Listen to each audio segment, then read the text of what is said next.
Like, my sister lost her job because of 300 rand, because of a co-worker who is also a church member that she helped look for a job. Wow, my sister. Because initially when she said to me that she got fired and it's got something to do with third-party client money, this and that, I'm like, oh, my sister, I hope you made millions. Only to find that, no, the amount of money that she got fired for is like 300. I'm like, 300 what? Rands? Not even 300,000, guys.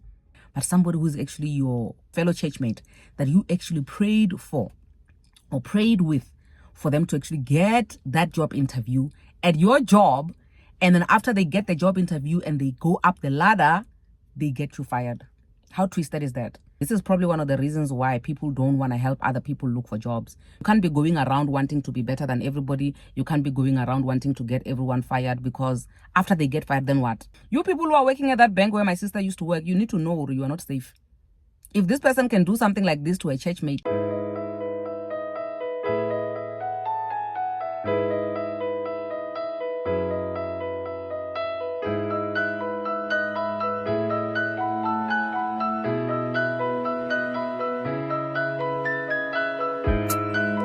Mzalwane, welcome to my channel. My name is Perseverance Maremeni, also known as Madam Speaker, also known as the CEO of Self-Love. If you're joining in for the first time, welcome to the family of healing, self-love, and motivation. And if you're returning, thank you so much for the continuous love and support that you are showing me. You guys, today I want to talk about my sister who actually lost her job because of office politics, office plotting, and to top it all off, a fellow church member.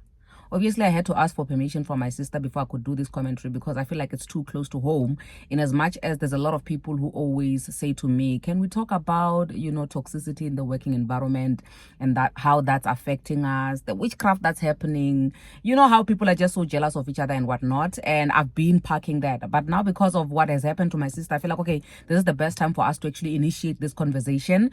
I can't really say that I can relate a lot when it comes to office politics and toxicity, because I work in a male dominant industry, and for men, maybe amongst themselves there could be witchcraft and what, but with us women, no, I've never really experienced that. But I do understand that an environment which is dominated by women, obviously women, when they're sitting together, it's a disaster. It's a disaster. We always see each other as competitions. We see each other as competitions, Mzalwane, and everywhere else. So you can imagine working for a bank where majority of the employees there are women, and we are competing for the same job, we are competing for the same whatever, this and that. So now, obviously the story, because like I said, it is so close to home. My sister shared with me what happened to her. I've known that for years. She's always had a problem with a toxic working environment and some fly-by-night African magic things that are happening in her working environment. But I never really thought it would get to a point where she has to be fired. Guys, if you listen to her story, obviously there's a way she narrates her story, and there's a way that I'm going to narrate the story now, where you would feel like, okay, what the hell is happening here? And in everything, for me, I just really just thank God that she didn't come back in a coffin, because it's so twisted how not only are you going to be, fighting or competing with somebody who's just a stranger that you met at your workplace, but somebody who's actually your churchmate, your fellow churchmate, that you actually prayed for or prayed with for them to actually get that job interview at your job. And then after they get the job interview and they go up the ladder, they get you fired. How twisted is that? And I mean, guys, when I talk about you, Mzalwane, you would always say, hey, you are Peter, you church head, you this, you that. What is this?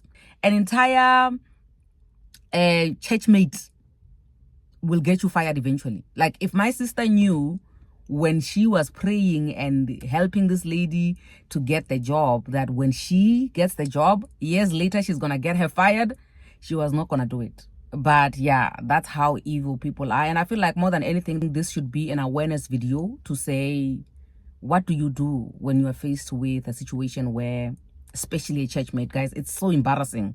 A churchmate, needs a job at your workplace. This is probably one of the reasons why people don't want to help other people look for jobs, because you want me to help you look for a job, you get to my workplace, you get me fired, and you're still praying to the same God. Like, hi guys, it's too much. So it happened that the actual story that led to her being fired it's pretty much pathetic if you ask me. I'm not just saying it because she's my sister, but it really is pathetic. Because initially when she said to me that she got fired and it's got something to do with third party client money, this and that, I'm like, oh, my sister, you are one of the Guptas. I hope you made millions.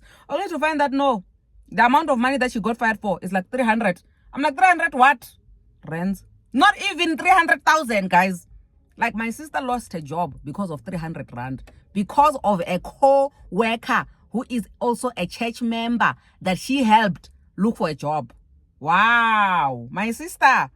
Yo, because I used to follow her, because I've met her a couple of times, and I really thought that she was a nice person, because when I visit my sister at her church, we'd always be with her. I remember this one time we even took pictures. I took measurements of her because she wanted me to do something for her, but she never paid, so I never made anything for her. But wow, my sister, wow. So it happened that there's a client who walked in that wanted assistance because somebody took money out of her account, or money went out of her account. So when she got there, that very same church lady took that client to my sister, and she was like, okay, please help the client. And then the client says, okay, money went out. I know who is the person that took money out of my account, and this and this and that. So my sister went an extra mile. Sometimes, like, I always say that, guys, if you want to get me fired in my job, you can. There's always going to be loopholes for people to get fired. But we are people, we are human beings, we try our best. And also, if it was an act of kindness, you can't really hammer somebody for that, because what happened was the client came in, she was crying that money went out of my account, and I know the person who took the money. So my sister went an extra mile of actually calling that person, saying, listen, we have a client here by the name of so and so who is saying that you took their money. And that person, who is the third party, was like, no, I didn't take the money. And that is all. That church mate, who is my sister's senior, found an opportunity to get my sister fired. Like, all of that. The fact that my sister took the phone and called the third party, it's against their policies. You're not supposed to call the third party. But she was just doing it out of the goodness of her heart because she saw how frustrated the client was. That's her mistake. And the plot was really, really, cooked proper from that story of saying, I caught her red-handed, calling a third party. And the very same person, like, she's two-faced, according to how my sister narrates her story. Like I said, I'm going to leave a link here. You guys will go and watch for yourself. That very same person who got her fired said to her, you must type it on Facebook or on social media and expose the person who actually stole the money. Only to find out that after her saying my sister should do that, she's actually going to gather that information and take it and say, my sister actually wanted to post this on social media. She came up with a suggestion. My sister never even posted that on social media. But that church girl actually said my sister did it, And, guys, it's so sad. It's so sad. I feel, obviously the pain that your mother's child is going through, it's literally the pain that you will feel, So for me, I remember I was even saying to her the first time I went to therapy for it, because I was in pain. I was in pain and I was so scared for her children, to say what's going to happen to her children, who's going to take care of her children, because she's a single mom, And it all boils down to when you are now kind to people, church folk. This woman is still going to church every day, even now, after she got my sister fired, and life is like life as usual. I always say that human beings can never shock me. Mara, this girl, Sissy, you shocked me. You shocked me very much. Please, guys, be careful. Be careful at your workplace.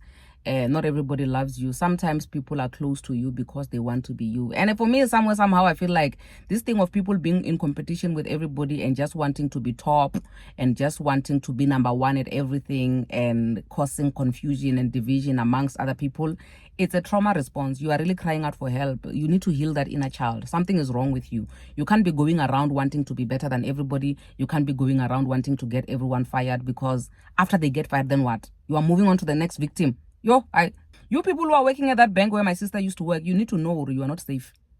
If this person can do something like this to a church mate, it's really a scary world out there. Sometimes the people that you help, because you are all brethren, Mzalwane, sometimes they'll come back and bite you in the ass. So you need to be very careful.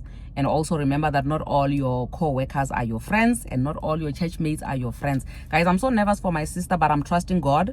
We are people who believe in God anyway, and I do believe that God will see her through. She's only starting up now, you know, to do the content creation thing, and also she's doing baking. She started baking now, and yeah, I just wanna find greener pastures or other things to do, because the children still need to eat. My sister, wherever you are watching this video, remember that you took bread out of my sister's children's mouth. But anyway, I wish you all the best, guys. Please hop over to my sister's channel and just subscribe and show her some love. And yeah, I wish her all the best. I'll be with her obviously throughout. Yeah, life is lifing, guys. Please be careful. Anyway, with that being said, thank you so much. I'll see you on the next upload. Please don't forget to subscribe, ne? Like, comment, share, and also go to my sister's page as well. Like, comment, and share. I'll see you on the next one. God bless you. Mwah.